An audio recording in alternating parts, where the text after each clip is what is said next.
We are so excited to have Sam as our first guest. She is one of our death curious guests. We met each other when I was volunteering, and I believe she then started working at the crisis line. I was crazy enough to do Saturday nights in King County. That's a whole story for another time. So I'm so excited, and I know Penny's excited to get to talk to you. Sam, welcome. And before I forget, congratulations on your wedding. Oh, Thank you so much. congratulations. Yeah, we eloped in September. It was a gorgeous day in the North Cascades. Yeah. And thank you so much for having me. I am really excited about your podcast. I've known Halley for quite a few years, and Penny, I've followed you on social media, and I love what both of you do as far as educating people and help demystify death and normalizing the conversation around it. I feel like it's something that's really, missing in our culture, talking about death as a normal thing. It's part of life. Thank you. Thank you. And thank you for being one of our non-hospice clinicians coming on, because it's just as important, I think, for people to have a voice that are not part of hospice or not part of healthcare. Yes, or, absolutely. Or big time social media influencers like Penny. Death influencer, you know. I said that to someone the other day. I'm a death influencer. And they were like, what?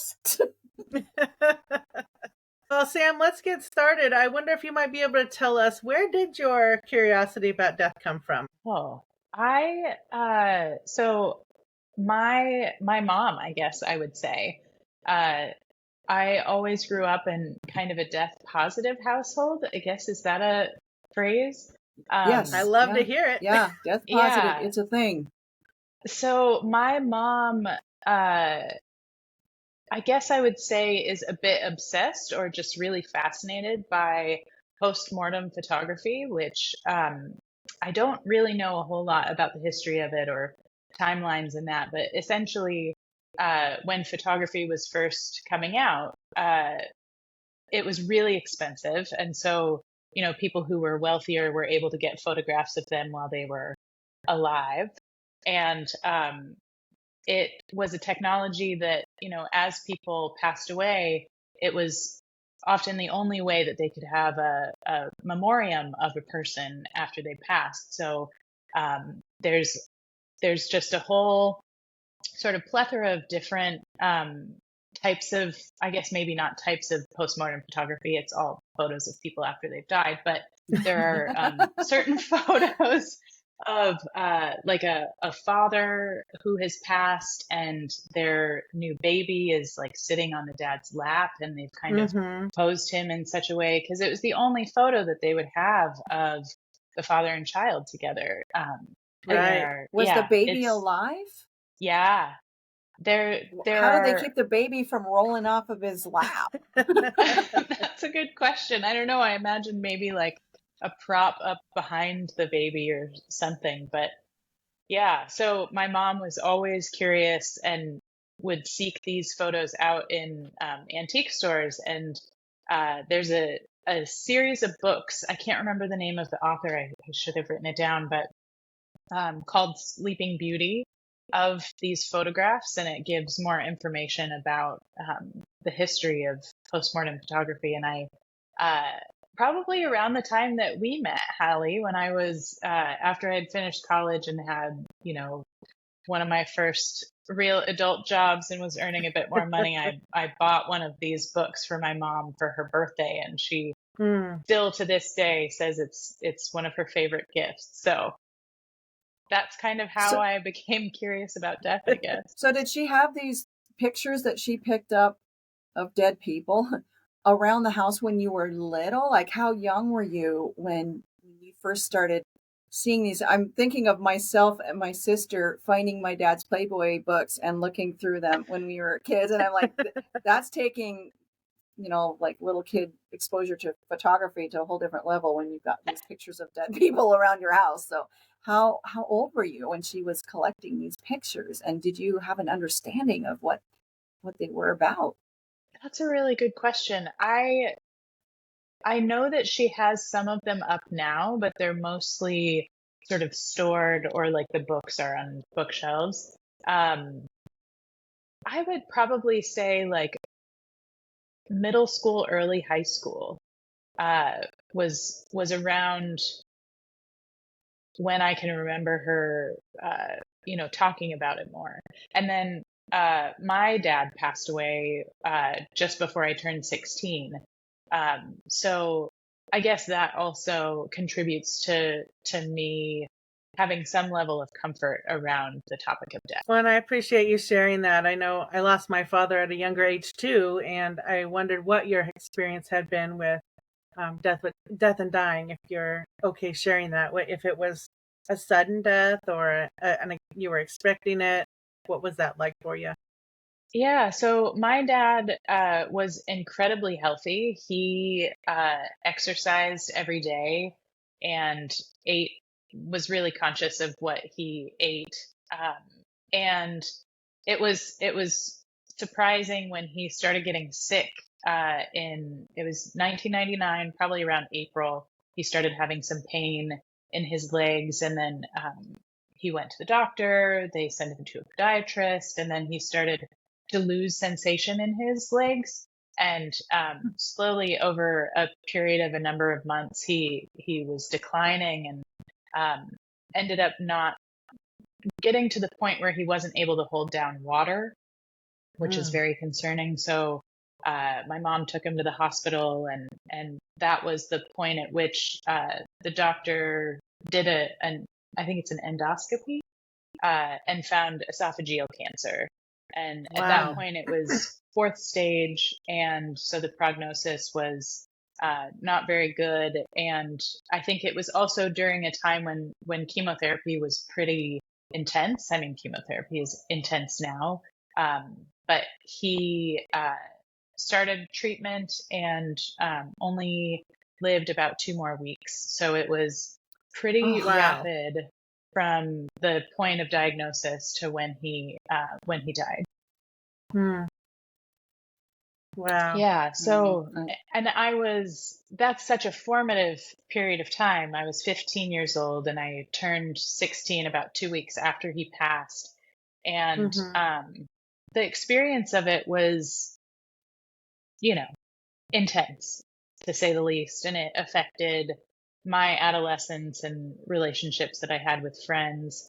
But I think it also really gave me a sense of what that experience is like for other people. And I think maybe that's one of the reasons why I felt a desire to work on the crisis line and to work in issues that were difficult to talk about, because I think people, I mean, especially my fellow teenagers when I was 16, didn't know how to respond. I think I think I have a better ability, not the greatest, but better ability to talk about difficult things and um, hold that space for people when they're going through something. well, especially teenagers are as far as really being disconnected from mortality. I think that is probably the developmental stage of children that is going to be the most disconnected, because you definitely have that mentality of nothing's going to happen to me, or teenagers are fearless and they think that nothing will ever happen to them, nothing bad. So mortality is not like top of mind when you're 15 years old. So to have somebody, there are probably different ways that a person could go about receiving that information and utilizing it. And it sounds like what you did with it was amazing and really good for your growth, where other times teenagers would not be able to process that, especially with such a quick, diagnosis to death. That's such a short period of time. I don't know. And when I hear that, I'm like, oh my gosh, and I've had so many patients where it was the same thing. They get the Yeah, diagnosis and then a couple of weeks later, they're dead. It just happens so quickly. And you never think that's going to happen to you. So it's yeah, great that like you said, that his death really contributed to your comfort with around death. And that could go the opposite way in so many cases, and I know that it does. And so it's really great that you were able to really embrace that time and learn from it and grow from it and help other people through your experience. Yeah, thanks. I Hmm. think it's also I wasn't always able to handle it as well, but I think it's a testament to my mom's comfort with talking about death. And, you know, we had pets growing up, and that, always ends in death. Yes. So yeah, I think that it's really helpful when people can talk about it, because it's going to happen at some point, Mhm. and being prepared for uh, what that experience is like, I think, is really important. Yeah. Yeah. Pet death is a perfect way to introduce children to death. Definitely. Yeah, for sure. So I think pivoting back to the Sleeping Beauty book. So you were mentioning that you think maybe that helped you to cope with real life. So maybe talk a little bit more about that book specifically. I know it's so interesting to watch modern technology be able to put deceased loved ones into pictures, but they're doing it with live pictures. They're not doing it with the deceased. So it's a bit different of an experience. But if you could talk a little bit more about the Yeah, book and your mom. sure. So I think that there are very few, aside from like true crime or the dramatic aspects of death, I think there are very few opportunities for people to be exposed to death or be aware of it, unless they have a grief incident happen in their lives directly. And so, one of the things I remember looking at these books and looking at these photographs is just being so curious about what that experience is like, of dying. And I think that, you know, as a child, you kind of make up what you think that's going to be. I think that just the sort of fascination of it, I guess, maybe like the thinking about what that could possibly entail. You had mentioned you really, teenagers don't really think about their mortality.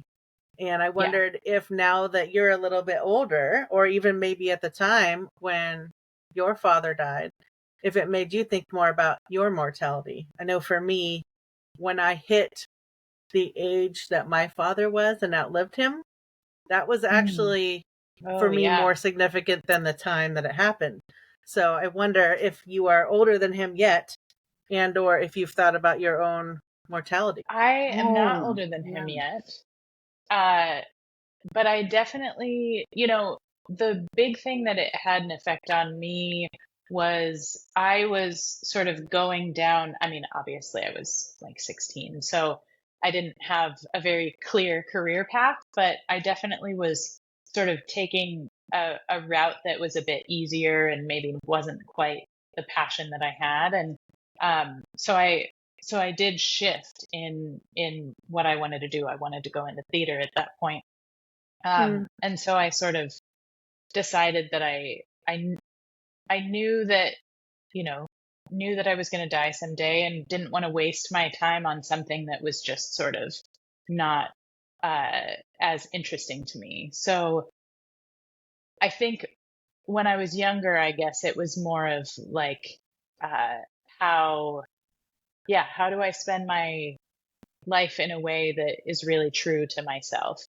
Um, and I think as I've gotten older, I definitely have thought more about that. And even, there are I know there's a video on YouTube of a person who takes, I can't remember if it's uh, grains of rice, or if it's like marbles or M&Ms or something, but divides it out by like basically how many days you have, or maybe how many hours you have in life. And I think it is hours, divides it up by like how many hours are you going to be sleeping, how many hours are you going to be eating and cleaning and all of these things, and like this is the finite amount of time that you have to spend on everything else. I want to circle back, Hallie, to you were talking about being the age that your dad was, getting to that point where you're at the age that your dad was when they died. And Mm. I don't know why I didn't connect the dots earlier when Sam was talking about being 16 when her dad died, but the number 16 was stuck in my, or 15, that was stuck in my head. And then I was like, oh, wait a minute. No, her dad wasn't that age. So yeah, she maybe hasn't even hit that age yet that he was. And my dad died young. He was 69. And that's young. And so what's interesting to me is, we talk about how children will regrieve, right? If their parent or somebody they love dies when they're 4, then they're going to process that at whatever developmental stage they're at. And if we're good parents, then we are going to be honest with them about death and dying, and we're going to use concrete terms like they died, right? And we're going to manage that for them and not tell them that their person went to sleep and they're not going to wake up again, because that's fucking horrible. That happened to me when my grandfather died.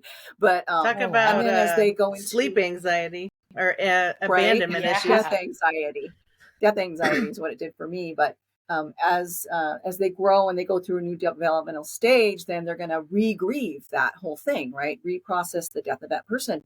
And for some reason in my mind, I've always thought, well, you're an adult and then that doesn't happen anymore. But I can see myself now, I'm going to be 62 this year. My dad died when he was 69. So in another 7 years, I'm going to hit that age that he was. And it does make me think, like, how will I feel? It really puts it into a whole different perspective when you get to that age, especially if you looked at that time period and thought, 69, he had a good life, and then when I get to that point, I'm like, fuck. And I wonder, Sam, do you have any death anxiety? Oh, I'm sure I do. Yeah. I think that more than I have death anxiety, I have anxiety about aging and aging past my retirement savings. I feel like that's more anxiety producing for me. Anxiety. Yeah. Yeah. And that's such a huge issue among so many people. I think that I did my graduate work, my master's of public administration, and my capstone focused on vulnerable elders as they age and housing. And one of the things I focused on was co-housing models, which are really prevalent in Europe, but maybe not so much here, since people have their own home, and sort of aging in place is something that a lot of people really strive to do, but even that can be expensive with, all of the things that go into it. Halley, I mean, I know you as a hospice social worker know so well the system for folks who aren't of that extreme wealth, who can pay for whatever they need. I feel like that causes more anxiety and I save, I'm in a privileged situation where I'm able to have retirement savings, and wasn't really able to do that until just a few years ago. But yeah. So. That's the opposite of death anxiety. That's I hope I don't live too long, outlive my financial resources. Maybe that's the shift in our culture that we're going to have, like from death anxiety, worrying about dying. It's going to be worrying about living too long, because it's really problematic. We don't have a good structure in place for people as they age, to be able to care for them, and especially with dementia being so prevalent, and and then quality of life is just up for so many people because we have to put them in nursing homes and adult family homes, and they can't live by themselves anymore. So it's a new spin. It's not death anxiety, it's life anxiety. Well, people aren't living the Golden Girls model, so at some point it's unsafe to be alone. I'm going to do the goal. My sister and I have a plan. Our husbands will die before us, we've decided, and we will move in together. It's full circle. It's going from when we were kids and we lived together, we're going to be old and we're going to live together. And then we'll probably kill each other like we almost did when we were kids. Well, speaking of life anxiety, then, do you, as a social worker, I have to ask, I'm obliged, do you have advanced directives? I don't right now, but just got married last September. And one of the things my husband and I were going to talk about this weekend was wills and that sort of long-term life planning, and then ended up getting sidetracked with a shower project in the house. All of those things end up taking so much time. But yeah, I don't have an advance directive. I'd be curious to learn more about what that is. And do a lot of people have advance directives that you work with? Not as many as I wish. I'd say, frankly, most of the people that I'm seeing have had some kind of doctor involvement, so they usually have, at a minimum, some form of advance directive, but not in the way that I would suggest that a normal, living, healthy person would have. At a bare minimum, what I suggest people get is a healthcare power of attorney, durable power of attorney. Because any point in our lives, we could be abducted by aliens, struck by lightning, get in a car accident. And if you're not able to make decisions for yourself, there is a hierarchy, and I'm sure each state has their own. We in Washington have a very specific decision-making hierarchy for healthcare that, in your case, Sam, right now, it would be your husband if you didn't have one. But maybe there's an instance where you actually don't want him to have to make those decisions, or you want him to jointly make decisions. And I think people forget too, like, hey, I got divorced, but I forgot to update I'm not wishing that on you, by the way. But they get divorced and they forget to update their stuff. And then, guess who's making the decisions for you? So Right. they do suggest any updates be the 5s or the 10s, the every decade, if you have a new diagnosis, changing condition, that kind of thing. But even just to have one to start is the healthcare durable power of attorney is definitely top of my list. Well, So I'll go a step further and say that the barest minimum is to have a conversation. So if you haven't had a chance to create that durable power of attorney yet, or advanced directives, at least you have to tell your partner or whoever that hierarchy person is going to be. And by the way, if you aren't married and you don't have adult parents and you don't have adult children, but you have a shit ton of siblings, every single one of them are your spokesperson, and they have to be in agreement about what kind of health care you're going to receive. So, it is vitally important to put it in writing for sure. But at the least, if you know your husband is going to be your representative, if you cannot speak for yourself, he needs to know what the fuck you want. Like, he needs to know, if you all of a sudden became incapacitated and they're talking about, putting in a tube for tube feeding, or putting you on a vent or anything like that, he needs to know, what do you want? Because it would be his responsibility to act on your behalf based on what he knows you want. So if you've never had that conversation, he doesn't know. And I have to be honest, my husband is the worst when it comes to having those discussions. I feel like the cobbler whose kids have no shoes. I'm the hospice nurse whose husband won't fucking do advanced directives, and I'll threaten him and say, well, I'm your power of attorney. So if you don't tell me you're going to get what you get, you're not going to throw a fit, because I know you, and I know like what I think you would want, what you don't want. But as much as, I keep telling him, you need to do your 5 wishes at least, and kind of so like five what wishes are the 5 is a wishes? booklet. Okay. Five wishes is actually, they're not using it as much. I actually prefer 5 wishes because it's an easier conversation starter. I'm trying to think if I even have one with me, but the 5 wishes booklet walks you through all of the steps to have a conversation with your loved one about what you would want in certain circumstances. There is a newer advanced directive booklet with some of that, but it's more medicalized, and I don't appreciate it as a conversation starter. Yeah. 5 wishes is 5wishes.org. It's like $6, but they also have an electronic version. And in most states, I think in all states now, and there's different things you might have to do, but it's a legal binding document. Yeah. So you can in Washington state, you can get 2 signatures from witnesses and make it a legal binding document. In other states, you might need to get it notarized, but Okay. It's fantastic, and I love it. And I always say, like, even if like mine isn't signed by witnesses, I've filled it out. But my husband, I do have a power of attorney for my husband, and he is by default anyway because we're married. But I filled it out because then he has something to go by, you know. Mm-hmm.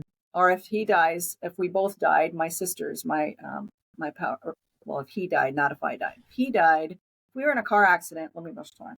If we were in a car accident and I was incapacitated and he died, my sister is my power of attorney, and Mhm. she could use that. It's just a very nice guide, and it's not just about the medical care you want. It's also about things like, how do you want to be treated when you're dying? Do you want people to read to you? Do you want prayer and scripture? Do you want people to be solemn? Like, what's most important to you?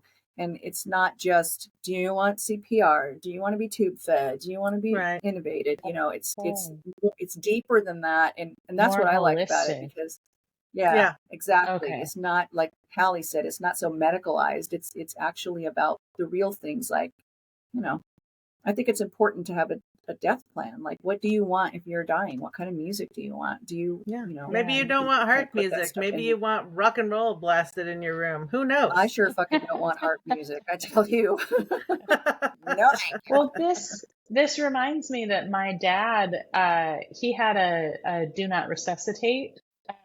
Not Hmm. even sure what the title of it is, but just It's like a DNR order, DNR. DNR order. Yeah. So he Hmm. and my mom had that conversation, and he had terminal cancer, and uh, after he passed, I don't even think that he was on hospice, or maybe he was, but after he passed, uh, my mom was told by someone else that she needed to call the police and have them, have the ambulance come and just like confirm that he's dead, I think. But they came and tried to resuscitate him, and Oh she had my to God. go. Yeah, she had to go to the safe that she had and pull that out and have them stop. And I wasn't home. My sister was home and my mom was home. Mm, But it it just it's very sounds traumatic. awful, Yeah. extremely And she should traumatic. not have And had to go get the paperwork. She should have just been able to say, I'm his wife. And I think now people oh, are probably better, but yeah, I she mean, it told depends. them, It and depends. and It depends on yeah, your she told them, and EMS. and from what I remember, at least, because I wasn't there and I was so young, but um, yeah, she had told them, and they said basically if we don't have like a physical order, that they had to. So her whole thing was like telling people that you have to have this document, at the ready to show. And I'm guessing But you he Yeah, was probably did not deceased, have right? hospice at that point, just Yeah, I know he because, no way. But yeah. I think it was he just everything happened so quickly. I don't think he was on hospice. um that's just obscene to me that they did that. Yeah. And it depends on your EMS, because I mean, I've encountered, and I worked in inpatient hospice for a really long time, and I've encountered some wonderful um EMTs and paramedics who like knew they were bringing the patient to the care center. They didn't have an advance directive, or a pulsed is what we have in Washington that'll state, do not resuscitate. But the guy was clearly going to a hospice care center.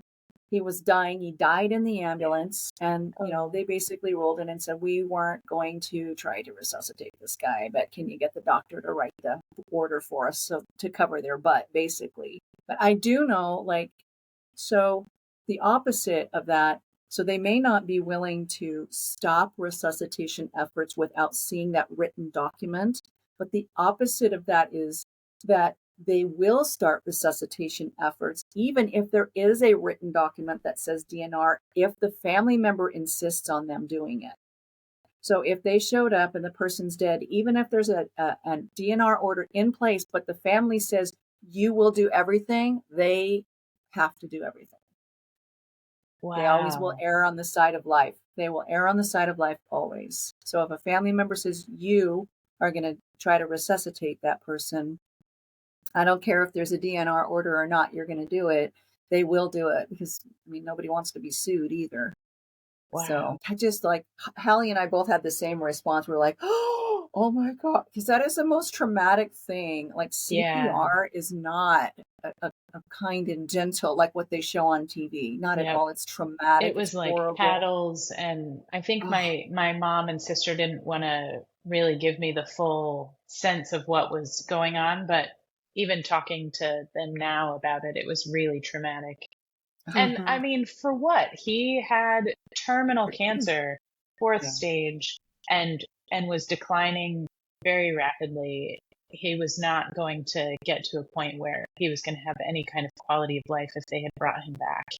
It would have just prolonged suffering. That is a lot of the conversations that we have with new patients on hospice, especially when Yeah. they've been with doctors that didn't really want to talk about end of life. I think it's a good teaching moment to Which happens remember a that, lot. yeah, that hospice does not require a do not resuscitate order to be on service, but we will absolutely offer education about what that looks like, gently, Yes. and, the realities of what CPR is. Like Penny was saying, it's not what you see on TV. Revisit often.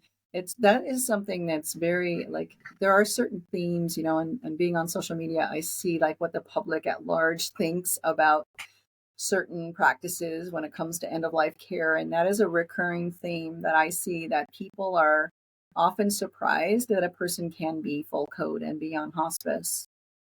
We don't like it, but we are certainly not going to refuse to admit them to service. One, because Medicare says we can't, but also because we know that we are the experts at having those difficult conversations, and that oftentimes people choose to be a full code because they don't know any better. They And think what that is it's a going to full be code?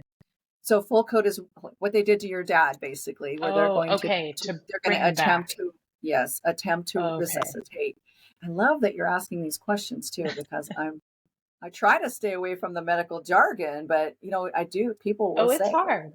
what's DNR? What's full code?" So I'm glad you asked that clarifying question, because yeah, people are always surprised by that we do have to, we cannot refuse to admit somebody to hospice just because they choose to be full code, and we don't want to. We want to be able to help them to understand what that means so that they can have a peaceful death Mm-hmm. and not get their chest beat on and fractured ribs and traumatized for Yeah. usually nothing, because it's very, even a healthy person that has their heart stop beating and has CPR, the actual statistics are very low for being able to revive somebody with CPR. It's very, I think it's like 15% or something. It's really low. Oh, wow. It's not Mm-hmm. easy to bring back somebody from the dead, which is what you are attempting to do Yeah. when you're doing CPR.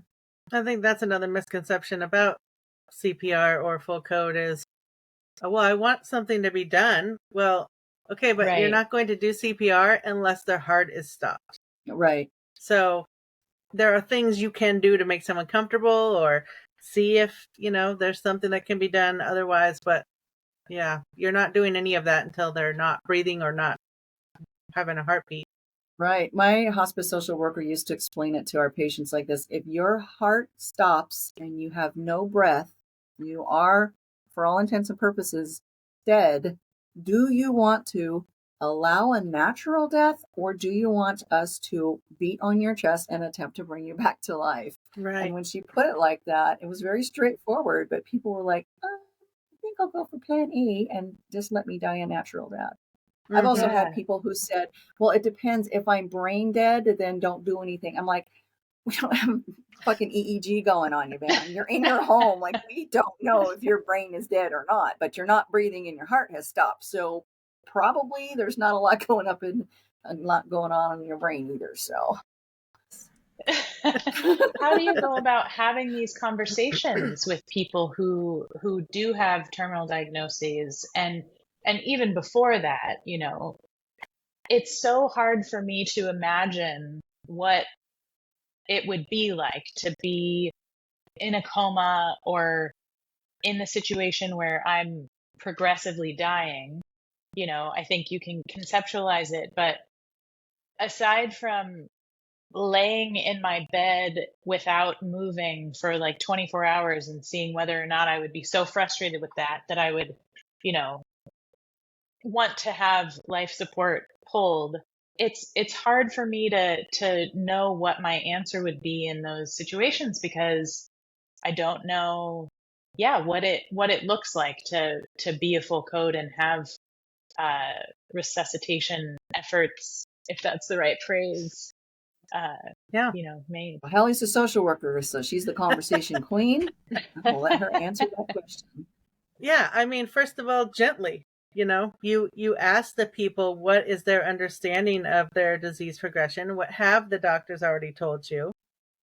And where do you feel like you are? Where do you feel like your body is? And you go from there. You start where the person is and the family is, and you go from there.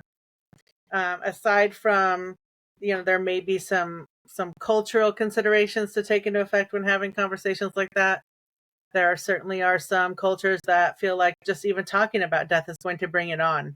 And so that's a little Yeah. trickier conversation. We're still going to try to navigate that, but gently and culturally, with cultural humility. And then you get to build rapport. Hopefully you have time. Not everybody that comes on hospice is at their end of days. And so hopefully you have a little bit more time to build a little bit more rapport, and then you're able to get into those conversations of, okay, well, let's maybe discuss what's your experience with death, kind of like we're doing today. Have you had a pet that has died? Did you feel like, have you had experience with anything like that? Friends and family? And it's not the same as on hospice. And talking about the statistics, I've definitely had people that were shocked to hear the statistics of, even if I, as a mostly healthy person, was standing in the ER and had a heart attack, it's less likely, depending on what happened to cause my heart attack, that I'm going to survive. And even if I do, what's my quality of life going to be like? So all of those considerations, but we always start with rapport and meeting with people where they are. And as far as, gently if we can, for sure, always gently to start. But there are situations I know I've been in where somebody rolled through the door actively dying at our care center, and I had to pull the wife aside and say, has anybody told you how long they think he has to live? And she said, no, and I really want to know. And I said, I don't think you should leave. I think he's going to die. It could be minutes to hours. He's very close to the end of life. But yeah, it's really really always individualized to whoever you're talking to, because sometimes people want straightforward and sometimes they're not ready to hear it. And that could be cultural, or it could just be, their own uncomfortability, with talking about what is happening. And sometimes, sure. we do have to be very like, I need it. If you want to be with them, I'm gonna have to tell you what's really going down here.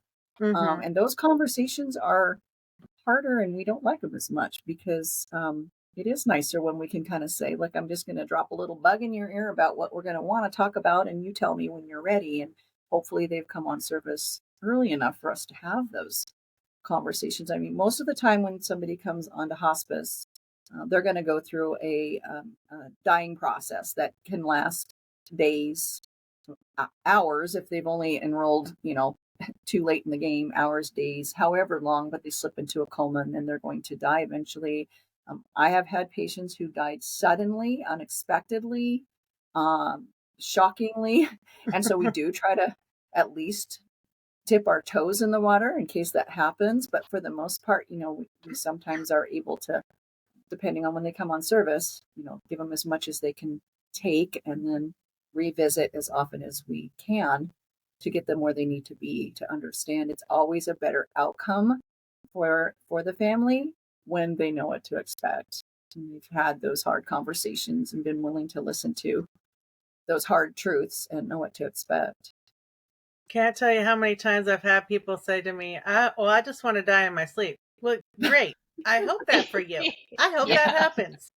Let me tell you about the statistics and reality of that happening, because probably not. Maybe if you're on for a heart condition, we're all susceptible to that, I guess, at any given point. But statistically, I think there's only like 10% of people that ever actually die suddenly. They may have a rapid decline like your father did, where you don't know about it until the very end, but you're still going to have a tiny chunk of window. It's not enough. but it's some to start having those conversations. Yeah. Yeah. I mean, I did direct patient care for 11 years. And in 11 years, I think I can recall two patients who died suddenly. And they were on hospice. So there was an anticipation of their death, but it wasn't in the way that we thought it was going to happen. One actually just dropped dead on her kitchen floor. She died from a heart attack. She had been a drug user. She was young, very young. I think she was in her 30s, late 30s, and had blown her heart with drug use. And that literally 2 days after she was admitted to hospice, which was the day after I met her as her case manager, I got a call and she was dead on her kitchen floor. It was shocking. And then the other one died on his couch.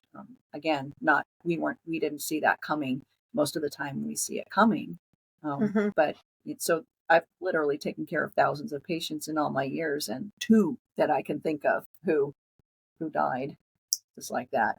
So yeah, most of the time there is an opportunity to have those conversations if we pay attention to the signs and if we're willing to go there. So, what are the signs? I've heard you say a number of times in some of your social media posts and just now the term actively dying. So, how do you recognize the signs? What are they? Well, I'll try to make it brief because it could be drawn out, but like typically when people, I mean, we're all dying, aging is dying, but when Well, somebody yeah. has a terminal diagnosis and they are going on hospice and the anticipation is they're going to die within 6 months or less is the key there. Usually they're going to stop. They're not going to be eating and drinking as much.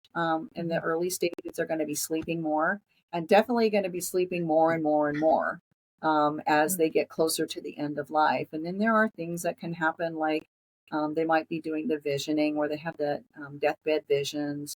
They might be having more confusion. They have more periods of time where their sleeping is deeper. It's harder to wake them up. So Barbara Carnes is an amazing hospice nurse and author who has written a number of books on the dying process. And she says, we live in our bodies. We know when we're dying.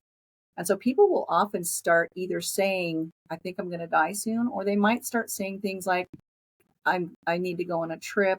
I'm going home. I'm getting ready to go. Like they speak metaphorically about dying. And we see people start to sometimes get a little anxious or agitated. We see physical changes. The feet and hands can change color and get very cool. Again, like this more sleeping, really getting harder to wake them up. They become deeply asleep or unresponsive. And then just moving into the actively dying stage where they're really unresponsive. We just can't get any response out of them that has any meaning or purpose. They may be most of the time eyes open, partially open, death stare, like the eyes are open, but there's no focus at all, mouth hanging open, breathing changes. There's just a lot of signs. They're close to the end, guppy breathing, death rattle, which is the gurgling or rattling noise that people can have in the last 48 hours of life. And then slipping away. So there is a progression of things that happen and that we can educate about, which is the beauty of hospice, because when people are seeing those things, one, they don't know that it means that the person is getting closer to the end of their life. And two, it's terrifying for them because these are things they weren't ever expecting to see their person doing. People don't look them their self when they're dying. Sometimes even eye color can appear to change. And that's very, scary to people. And so as we're able to educate on those things, then it's less scary for them. Hashtag normalize death. I had two thoughts to add on to that, and that's a great explanation, Penny. I want to just add on that all of those signs and symptoms she's talking about, none of that refers to medication. This is just the natural dying process that humans have been doing for thousands of years. So there definitely are medications that we would, talk to families about, symptom management and things like that. But none of what she's talking about are because of medications. So that's my first thought. Yeah. My second thought was going back to the Sleeping Beauty book, right? We had patients and families at home for millennia, right? For the entire existence of human history, we died at home. We died in our community. And then as medical technology changed and we started helping people live longer, people started dying at the hospital, started preferring dying at the hospital. And now we're in this shift of going back to families wanting to take care of their loved ones or people wanting to be back at their home. And I don't think we're quite there yet culturally, but I think that's part of the disconnect is we're not used to seeing our loved ones age and with us, communally. We're not used to seeing that.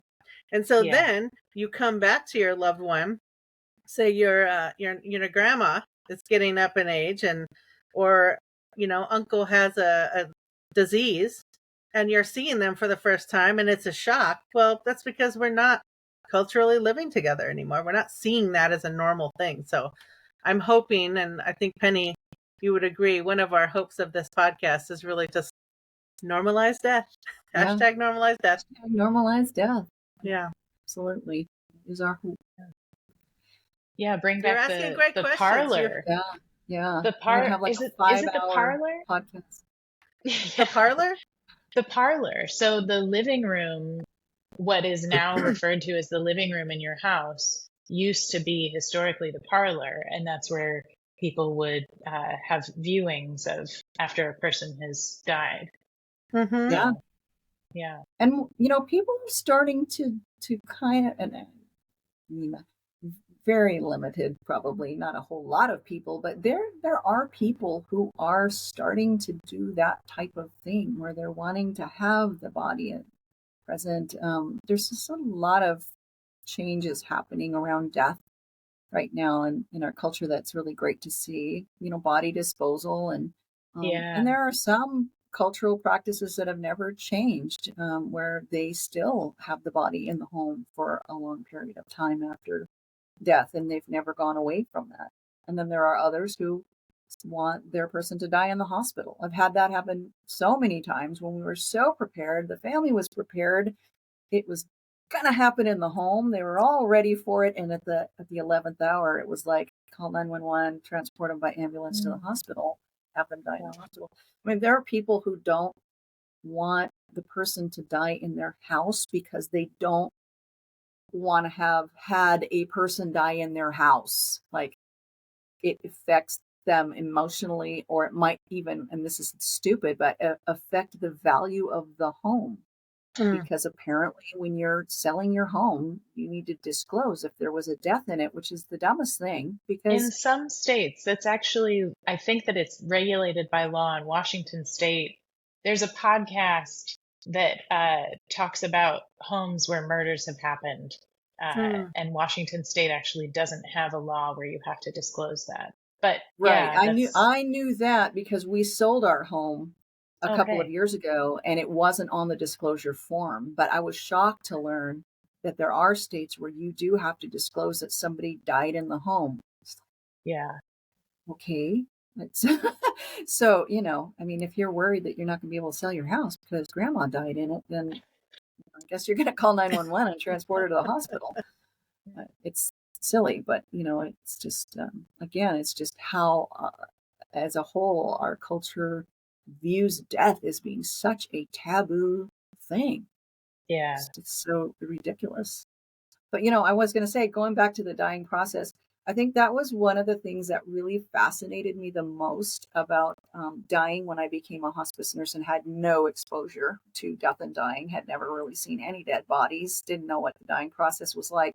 But seeing people go through this dying process and how common these things were that they went through, like so many different things that happen to everybody. Like Halley said, it has nothing to do with medication. It's just the dying process. Do you have any final questions? Was there anything that surprised you about our conversation today? Final thoughts? I don't think that I have any additional questions right now, but I am so grateful for both of you to making this something that people talk about more and having a platform where people can go and get information. I mean, Halley, your podcast giving information about even walk hairs and some of the long-term care insurance things. I feel like it's really helpful because by the time so many people need the information about Medicare and hospice and all of that, they're in the moment of a real, crisis, an existential situation with someone that they love. And so maybe they're not quite able to hear or understand all of the information that they really need to know what to do, and help their person in the best way. So having this information and trying to demystify this subject is so important. So thank you so much for having a podcast and doing this. Thank you for joining us. This was a very wonderful conversation for our first podcast. You've been fabulous. Thank you so much. Oh, thanks for having me. That was a really fun podcast. Oh, Sam man. was lovely, I just love and her. she had some great questions. Really good conversation. I absolutely loved it. Gave us a lot of opportunity for some great teaching moments. Yes, great questions. Great questions. Love her so much, and I appreciate her being our first guest. That's scary sometimes, but I think that was a great way to start out. That's exactly what this podcast is for, is education and helping people figure out how to make their lives better. I loved that analogy with the sand or the rice, and getting to think about how much time we actually have and how do you want to use it. Yeah, because we don't have that long. Well, thanks for joining us. We will look forward to seeing you and giving you more education, more questions next time. Looking forward to our special guest coming up. Yes. Our next episode, we are going to have Lisa Paul, a hospice social worker and the co-creator of the Death Deck, an amazing game that helps to stimulate conversation around death and dying. So right up our alley. Absolutely. Well, on that note, and with Sam's great wisdom, remember to live, because someday we'll all be dead. We'll all be dead.